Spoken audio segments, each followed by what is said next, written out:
ఓం వసుదేవసుతం దేవం కంసచానూరమర్దనం దేవకీ పరమానందం కృష్ణం వందే జగద్గురుం. శ్రీ రాధాకృష్ణాభ్యాం నమః. కృష్ణం వందే జగద్గురుం, అర్జునం వందే జగదేక వీరం. ఓం శ్రీ ధర్మశాస్త్రాయ నమః. స్వామి శరణమయ్యప్ప. మనము ఈ యొక్క శనిగ్రహము వక్రించి మనకి మీనరాశిలో ఉన్నాడు. మరి కార్తీక మాసం వచ్చేసరికి భక్తులంతా కూడా, అయ్యప్ప స్వామి భక్తులంతా కూడా నల్లని వస్త్రాలు ధరించి మనం అయ్యప్ప స్వామి కొండ మీదకి వెళ్తాం. అయితే ఈ నల్లది అనేటటువంటి వస్త్రాలు అజ్ఞానంలో ఉన్నారు. ఆ అజ్ఞానాన్ని పోగొట్టుకోవడం కోసం మనం అయ్యప్ప కొండకి వెళ్తున్నాం, నల్లని వస్త్రాలు ధరిస్తున్నాం, జ్ఞానం ఇస్తాడు అని పండితులు చెప్తా ఉంటారు. ఇదంతా పక్కన పడేసేయండి. ఇప్పుడు జ్ఞానం ఎవరికి అవసరం లేదు. ఇప్పుడు అందరికి కావాల్సింది ఏంటండి? డబ్బు, భౌతిక లోకంలో ఉన్నటువంటి సమస్యల పరిష్కారం అవ్వాలి. ఇది అయ్యప్ప స్వామి చేయగలడా? ఇది శనీశ్వరుడు చేయగలడా? ఇది ప్రశ్న, డైరెక్ట్ ప్రశ్న. నీకేంటి నాకేంటి, ఆ టైప్ అన్నమాట. అయితే ఖచ్చితంగా చేయగలుగుతాడు. ఈ డబ్బులు ఒక్కొక్కళ్ళు అవలీలగా సంపాదించేస్తారు. ఎందుకని? వాళ్ళకి ధనకారకుడు స్ట్రాంగ్గా ఉండడము, లేకపోతే ధనాధిపతి మనకి అక్కడ శుభగ్రహాలు ఉండడము, ధనానికి సంబంధించినటువంటి స్థానాన్ని పాపగ్రహాలు చూడకుండా ఉండడం, ఇలాంటివన్నీ ఉండడం వల్ల వాళ్ళకి ఈజీ అర్నింగ్, ఈజీ మనీ వస్తుంది. కానీ చాలామంది చూడండి, మేము ధర్మంగా ఉన్నామండి, చాలా కష్టపడుతున్నాం మేము వృత్తిలో, అయినా సరే ఈజీ మనీ రావడం లేదు, చాలా ఆ జీతం 10,000 సరిగ్గా రావట్లేదు, మేము కృషి చేస్తున్నామండి కానీ ఫలితం ఉండట్లేదని అనేటటువంటి బాధపడేటటువంటి వాళ్ళు చాలామంది ఉన్నారు. అయితే దీనికి కారణం ఏంటంటే మన గ్రహ సంపుటేనండి. ఈ గ్రహ సంపుటి ఉంటే ఇంతేనండి గురుగారు, జీవితాంతం ఇంతేనా అంటే ఇంతే, మరి తప్పదు. కానీ under special description power of lord Saturn and under the special description powers of lord Ayyappa your evil effects can be nullified. అంటే అయ్యప్ప స్వామి తలుచుకున్నా లేదా శనీశ్వరుడు తలుచుకున్నా మనకున్నటువంటి ధనం రావడానికి అవరోధమైనటువంటి గ్రహాలు ఏవైతే ఉన్నాయో వాటిని అన్నింటినీ ప్యాసిఫై చేసి ఆ మ్యాలిఫిక్స్ని, ఆ చెడ్డ గ్రహాలన్నీ తీసేసి ఏ ఏ గ్రహా అరిష్ట స్థానగతా తేషాం గ్రహాణం శుభ ఏకాదశ స్థానాఫలా వ్యాప్త్యర్థం. ఏ గ్రహాలు అయితే చెడ్డ స్థానాల్లో ఉన్నాయో ఆ గ్రహాలన్నింటినీ కూడా శుభస్థానాల్లోకి మనం రప్పించగలుగుతాము అని చెప్పేసి ఈ శాస్త్ర వచనం అన్నమాట. కాబట్టి ఆ రకంగా అయ్యప్ప స్వామి 41 రోజులు మనం ఎవరైతే దీక్షగా చేస్తామో, మండల దీక్షతో అయ్యప్ప స్వామి వారి యొక్క ఆరాధన, ఖచ్చితంగా వాళ్ళ యొక్క సమస్యలన్నీ కూడా తీరుపుతాయండి. అయితే ఏమండి, మరి మేము చాలా 18 సంవత్సరాల నుంచి అయ్యప్ప స్వామి దీక్ష చేస్తున్నామండి అని ఒకళ్ళు, 40 సంవత్సరాల నుంచి అయ్యప్ప స్వామి దీక్ష చేస్తున్నామండి అని మరొకళ్ళు, కానీ మా సమస్యలు తీరలేదండి అని నోటితో అంటారు తప్ప, అంటే వాళ్ళ ఉద్దేశంలో మా ఒక రిలయన్స్ అంబానీలాగా అవ్వలేదు, లేకపోతే ఒక అపోలో హాస్పిటల్ లాగా అవ్వలేదు అని అలా కంపేర్ చేసుకుంటారు. అలా కాదు. 40 సంవత్సరాల క్రితం మీ ఆర్థిక పరిస్థితి ఏమిటి, 18 సంవత్సరాల క్రితం మీ ఆర్థిక పరిస్థితి ఏమిటి, ఈ అయ్యప్ప మాలలు వేసిన తర్వాత ప్రపోర్షనేట్గా మీరందరికీ కష్టాలు తీరిపోయినాయా లేదా అనేది అనాలిసిస్ చేసుకోవాలి. This is practical approach. ఈ ప్రాక్టికల్ అప్రోచ్ని ఇచ్చేదే శనీశ్వరుడు అనమాట. అందువలన శనీశ్వర స్వాముల వారు ఏంటంటే అటానమస్ ప్లానెట్ అని చాలాసార్లు చెప్పాను నేను. స్వతంత్ర నిర్ణయాలు తీసుకుంటాడు. ఆయన ఒకానొక సందర్భంలో ఆయన అహంకరించినప్పుడు, శ్రీ బ్రహ్మ విష్ణు మహేశ్వరుని ఎదిరించినప్పుడు శ్రీమన్నారాయణమూర్తి శ్రీకృష్ణ పరమాత్మల వారు ఆయన అహంకారాన్ని భగ్నం చేస్తాడు. విష్ణుమూర్తి ఆయన కాలు ఎరగొట్టేస్తాడు. ఆ తర్వాత ఆయన పశ్చాత్తాపంతో శనీశ్వరుడు మరి తపస్సు చేసుకొని నవగ్రహాలలోకెల్లా గొప్ప స్థానాన్ని సంపాదించాడు. తన తండ్రి అయినటువంటి సూర్యుడి కంటే కూడా ఉచ్చ స్థితిలో ఉండే విధంగా, గ్రహం ఎత్తులో ఉండే విధంగా ఆయన తన వ్యక్తిత్వ నిర్మాణాన్ని చేసుకున్నాడు. ఆ విధంగా మనందరం కూడా ఇది ఎప్పుడు సాధ్యమవుతుందండి అంటే శని మీనరాశిలో ఉన్నప్పుడు మాత్రమే సాధ్యమవుతుంది. 12 సంవత్సరాలు కాదండి, ఇలా రావాలి అంటే 30 సంవత్సరాలు పడుతుంది ఒక చక్రం రావడానికి. మళ్ళీ 30 సంవత్సరాల దాకా రాదు, 60 సంవత్సరాల వయసు వస్తుంది, ముసలోడైపోతాం. కాబట్టి మళ్ళీ ఇంకొక 30 సంవత్సరాలకు వస్తుంది, 90 సంవత్సరాలు వస్తుంది, పైకి టపా కట్టేస్తాం. అందువల్లనే ఏలినాటి శని, అర్ధాష్టమ శని, అష్టమ శని డేంజర్ అంటాం. మొదటిసారి వచ్చేటటువంటి ఏలినాటి శని ప్రభావం వలన మనకి ఏమవుతుందండి, చక్కగా పొంగులాంటి శని అన్నారు, పైకి వచ్చేస్తాం మనం. ఏమండి, తర్వాత మంగు శని, తంగు శని, పొంగు శని అని అంటాం. మొదటిసారి మన చిన్నతనంలో వచ్చేస్తుంది. దాన్ని ఏంటంటే మంగు శని అంటాం. మంగు శని అంటే ఏంటండి, పడుకుని ఉంటుంది, అంటే స్లోగా వస్తుంది. రెండోసారి ఎవ్వరికైనా సరే ఏలినాటి శని పొంగు శని అంటే మంచి యవనంలో ఉంటాడు, మదమెక్కిపోయినటువంటి వాళ్ళు కూడా ఉంటారు, యవనంలో కామంతో ఉన్నటువంటి వాళ్ళు ఉంటారు. అటువంటి వాళ్ళందరికీ కూడా పెళ్ళిళ్ళు అవుతాయి, కోరికలు తీరుతాయి, బిల్డింగ్లు కడతారు, సంపాదన పెరుగుతుంది.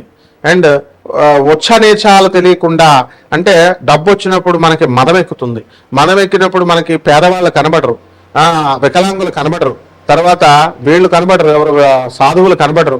ఎంతసేపు 4 బిల్డింగ్లు కట్టాలా, 6 బిల్డింగ్లు కట్టాలా, ప్రేమ వ్యవహారాల్లో సఫలం అవ్వాలా, లవర్ అడిగితే బంగారాలు కొనాలా, లేకపోతే పిజ్జాలు బర్గర్లు రెస్టారెంట్స్కి తిప్పాలా, ఈ టైపులో ఉంటారు తప్ప ఆ పొంగు శని వచ్చినప్పుడు, శనీశ్వరుడు మనకి ఇచ్చినప్పుడు ధర్మంగా మనం ఉందాము, కలి యొక్క కబ్జాలకు వెళ్ళకూడదు. You should not go in to the clutches of Satan, clutches of కలి పురుష. అంతేగాని కృష్ణుడి పార్టీలో ఉండాలా అని ఎవ్వరూ అనుకోరు, ధర్మం వైపు ఉండాలని. అలాగే 3వ శని వచ్చేసరికి తంగు శని, అంటే ఏం చేస్తుందంటే పడుకోబెట్టేస్తుంది, చంపేస్తుంది మనల్ని. అందువల్ల తంగు, మంగు, పొంగు 3 ఉంటాయి. అలాగే అర్ధాష్టమ అష్టమ శనుల్లో మనకి లైఫ్కి డిసిప్లిన్ నేర్పిస్తుంది, కష్టాలను ఇస్తుంది. ఆ కష్టాలను ఇచ్చినప్పుడు మళ్ళీ 2వసారి 3వసారి మనం ప్రయత్నించాలనేటటువంటి దాన్ని నేర్పిస్తుంది. కాబట్టి ఈ యొక్క అయ్యప్ప స్వామి దీక్షల్లో ఎవరైతే 41 రోజులు మన కఠిన నియమాలతో ఉన్నప్పుడు సాధన చేసినప్పుడు తప్పకుండా వాళ్ళ ఆత్మవిశ్వాసం బాగుంటే వాళ్ళ కోరికలన్నీ కూడా తీరిపోతాయండి, అయ్యప్ప స్వామి తీర్చేస్తాడు. మీరు ఎందుకు చేస్తున్నారండి 41 రోజులు అసలు దీక్ష? సప్తాహ దీక్షతో పరీక్షిత్ మహారాజు శాపం వచ్చింది ఆయనకి. ఇంక 7 రోజుల్లో సర్పరాజు అయినటువంటి తక్షకుడే నిన్నొచ్చి కాటు వేస్తాడని ఒక ఋషి కుమారుడు శాపం పెట్టిన తర్వాత అతను 47 రోజుల్లో మోక్షం వస్తుందా, అసలు జీవిత పరమార్థం తీరుతుందా అని చెప్పి జనమేజయుడిని, శుకుణ్ణి, వ్యాస మహర్షిని అందరినీ పిలిచినప్పుడు శుకబ్రహ్మ వచ్చి భాగవత సప్తాహం చేసినప్పుడు సప్తాహ దీక్షతో అతనికి మోక్షం వచ్చింది. అప్పుడు కూడా పరీక్షిత్ మహారాజు ఏమడుగుతాడంటే 7 రోజులు చేయాల్సిందేనా అండి, లేదా ఒక్క రోజులో ఎప్పుడైనా 7 రోజుల్లో మనకి మోక్షం వచ్చినటువంటి ఉదంతాలు చరిత్రలో ఉన్నాయా అని అడిగితే, పిచ్చోడా ఒక్క క్షణంలో కూడా ఉందిరా భాగవతంలో, కృష్ణ అనేటువంటి నామాన్ని జపించితే 1 నిమిషంలోనే మరుక్షణంలో కూడా మోక్షం పొందినటువంటి ఉదంతాలు ఉన్నాయి అని చెప్పేసి శుకబ్రహ్మల వారు భాగవత ప్రామాణికంగా తీసుకొని చూపించారు. కాబట్టి ఎంత అథారిటేటివ్గా చూపించారు, ఎంత అథెంటిక్గా చూపించారు. కాబట్టి మనము అయ్యప్ప స్వామి ధర్మశాస్త్ర అంటే ధర్మాన్ని శాసిస్తాడు ఆయన. అందువలన ధర్మం వైపు నడుచుకున్నటువంటి వాళ్ళకి ఖచ్చితంగా ఆయన కోరికలు తీరుస్తాడు. శనీశ్వరుడు కూడా న్యాయ దేవత, ధర్మ దేవత. అందువలన వీళ్ళిద్దరికీ కూడా చాలా పోలికలు ఉంటాయన్నమాట. అందువలన మహిషము ఆయన ఏం చేశాడు, మనకి మహిషాసురుని చంపాడు. మహిషిని, ఆయన భార్య అయినటువంటి మహిషి అజ్ఞానాంధకారంలో ఉంటే ఏం చేస్తామంటే మనం ఎవరు చెప్పింది వినం. దొన్నపోత అవతారం అంటే ఏంటండి? దొన్నపోత అవతారం అంటే వాళ్ళు మూర్ఖత్వం వచ్చేస్తుంది. మానవుడు మృగంగా మారి ఎవరి తల్లిదండ్రులు చెప్పిన మాట వినకుండా, తల్లిదండ్రులకి తిండి పెట్టకుండా, చిన్నప్పుడు తల్లిదండ్రులు పాఠాలు బాగా చదువుకోరా అంటే స్కూల్కి వెళ్లకుండా, చదువుకోకుండా ఎదిరిస్తాడు. మధ్యలో ఉద్యోగం రాలేదని ఆ తర్వాత బాధపడతా ఉంటాడు. పెళ్ళం మాట వెండు, తాగొద్దురా చచ్చిపోతావంటే తాగుతాడు. ఆ తర్వాత స్నేహితులతో మంచిగా ఇచ్చేస్తాడు, ఎంజాయ్ చేస్తాడు. వార్ధక్యం కబలిస్తుంది, తర్వాత మనిషి చనిపోతాడు. పిల్లలకు పాప ఆస్తులు సంపాదించలేదని వాళ్ళు తిట్టుకుంటారు. ఈ సంసార జంజాటం ఇలా జరుగుతూ ఉంటుంది కదా. ఇవన్నీ కూడా మూర్ఖత్వం. ఎందువలన చిన్నప్పుడు తల్లిదండ్రులు చెప్పినప్పుడు, చిన్నప్పుడు మేస్టారులు చెప్పినప్పుడు, గురువులు చెప్పినప్పుడు, పెద్ద అయిన తర్వాత ఆధ్యాత్మిక గురువులు అంటే ఒక ఆధ్యాత్మిక గురువులు అంటే మీకు దొరికే ప్రతి ఒక్కళ్ళు కాదు నాయన. జగద్గురువులైనటువంటి ఆదిశంకరులు, వివేకానందుడు, ప్రభాత్ రంజన్ సర్కార్, ఆనందమూర్తి గారు, అలాగే పరమహంస యోగానందుల వారు, ఇటువంటి రమణ మహర్షి, ఇటువంటి మహానుభావులు చెప్పినటువంటి గురువులు చెప్పినటువంటి ఐడియాలజీని మీరు ఫాలో కాకుండా మీ ఇష్టానుసారంగా చేసుకుంటే అప్పుడు ఏమవుతుందండి, కష్టాలు అనేటటువంటివి వస్తాయి. కాబట్టి ఈ రకంగా మనము ఈ మహిషము అంటే అదే అర్థం, మూర్ఖత్వము అని అర్థం. ఆ మనలో ఉన్నటువంటి ఆ మూర్ఖత్వాన్ని, దీన్నంతటినీ కూడా తొలగించేది శనీశ్వర ఆరాధన, అలాగే అయ్యప్ప స్వామి ఆరాధన. 41 రోజుల పాటు మీరు అయ్యప్ప స్వామి దీక్ష చేయండి. మాల ఏమండి వేసుకోవడం కుదరడం లేదండి అని అంటే ఇంట్లో చేయండి, అయ్యప్ప స్వామి పూజ రెగ్యులర్ పూజ చేసుకోవచ్చు. ఆ విధంగా అప్పుడు ఉన్నటువంటి గ్రహ స్థితులను బట్టి కూడా మనం కనుక చూసుకున్నట్లయితే మనకి ఈ శుక్రుడు తులారాశిలోకి వచ్చాడు, బుధుడు వక్రించి నవంబర్ నెలాఖరికి మరి తులారాశిలోకి వచ్చాడు, శుక్రబుధులు ఇద్దరు కలిశారు. రవి నవంబర్ 15 వరకు రవి తులలో ఉండి ఆ తర్వాత వృశ్చిక రాశిలోకి వెళ్ళిపోవడం జరుగుతుంది. కుజుడు వృశ్చిక రాశిలోనే ఉంటాడు. అలాగే కేతువు సింహరాశిలో ఉన్నాడు. రాహువు మరి కుంభరాశిలో ఉన్నాడు. శని వక్రించి మనకి మీనరాశిలో ఉన్నాడు. కేతువు సింహరాశిలో ఉన్నాడు. ఈ రాశుల యొక్క గ్రహస్థితులన్నీ ఈ రాశుల్లో ఉండడం ద్వారా మనకి ద్వాదశ రాశుల వారికి ఏ ఏ ఫలితాలు ఇస్తారో మనం ఒక్కొక్క రాశి వారిగా మనం తెలుసుకునే ప్రయత్నం చేద్దాం. తప్పకుండా వాటి పరిహారాలు కూడా ఇంకా బాగా జరగాలంటే ఏమేం పరిహారాలు చేయాలండి? అసలే కార్తీక మాసం, అయ్యప్ప స్వామి దీక్ష చేసుకోవాలా, శనీశ్వరుడు దీక్ష చేసుకోవాలా, వీళ్ళ యొక్క పూజలు చేసుకోవాలి. ఇంట్లో ఏ గుళ్ళకి గోపురాలకు వెళ్ళాల్సినటువంటి అవసరం లేదు.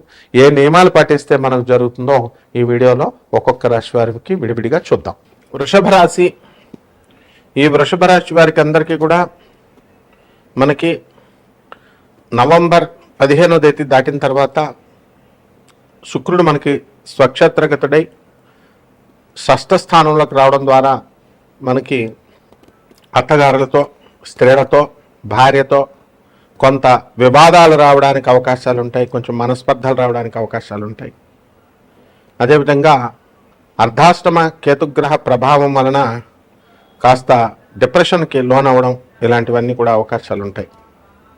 అలాగే లాభంలో ఉన్నటువంటి శనిగ్రహ ప్రభావం వలన మార్కెటింగ్ ఫీల్డ్లో ఉన్నటువంటి వాళ్ళు ఐరన్ ఇండస్ట్రీస్, ఫ్యాట్స్, ఇలా వెల్డింగ్ షాపులు, మెకానిక్ షాపులు, ఇలాంటి రకరకాల ఇనుముకు సంబంధించినటువంటి ఏ బిజినెస్లు అయితే ఉన్నాయో అవన్నీ కూడా సక్సెస్ అవ్వడానికి అవకాశాలు ఉన్నాయి.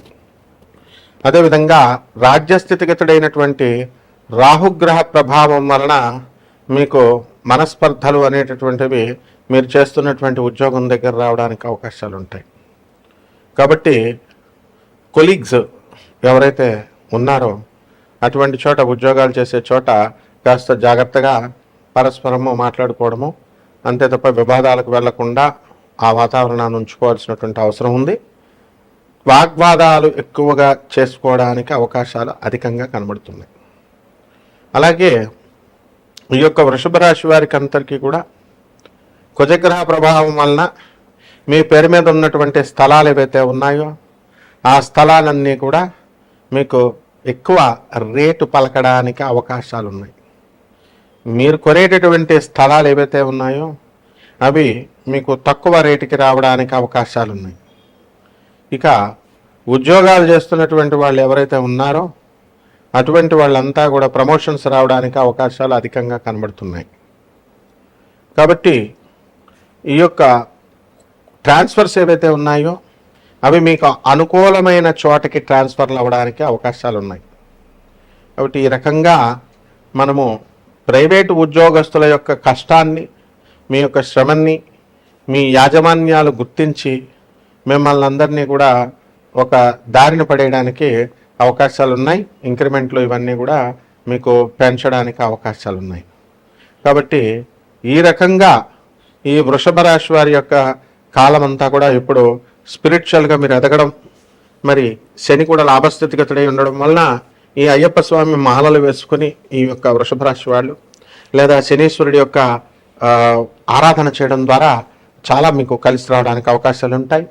ఎంత ఆర్థికంగా మీరు ఎదగాలనుకుంటే అంత అయ్యప్ప స్వామి దీక్షలు అన్నీ వేసుకొని మీరు చక్కగా ముందుకు వెళ్ళాలి.